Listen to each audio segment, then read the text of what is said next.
من رئیس محله دهه سپیداران جماعت دهات آزادگان ناحیه 5 تصمیم گرفتیم که در مسافه 1 کیلومتر راه بین خواجگی ها را با سنگپوش کنیم و در این مخصوصا حصه کلان یکی از جوانان همین دهه یارانشاه نوراللهیف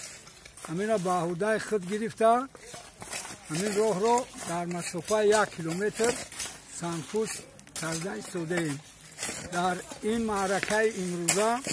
همه ساکنان همین دهه حصه خود را فعالانه گذاشته ما راه را سنگپوش کرده ایستاده ایم. ما همین نیت نیک را به اون خاطر که خیلی که به همه ما معلوم است سال رشد هنرهای دهات که مردم